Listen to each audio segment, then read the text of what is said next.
ประกาศอย่าน้อยก็ยังคอยทุกว่าเดินก็ยังมาบ่าย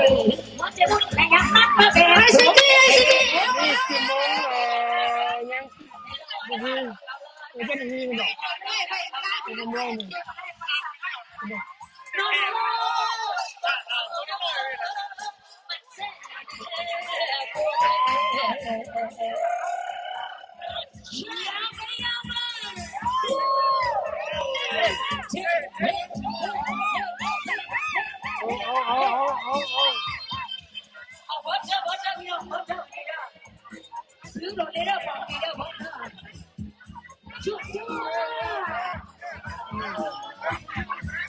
เป็นไม่ได้ดาราที่ไม่ต้องหายใจว่าขอเสียงดาราเด้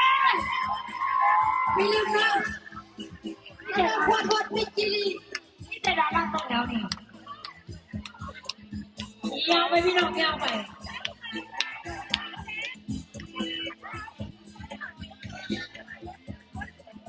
อย่าลืมเด้อมือเด้อมาบอกเฮ้ยมาเซิร์ฟเฮ้ยมาเซิร์ฟนึกกันเด้อเพื่อนเริ่มได้สิบโมงเช้าแล้วน้องเรือนคนเล่าได้ร้อยสุดเลย10 โมงนึกใจให้มากินก็ได้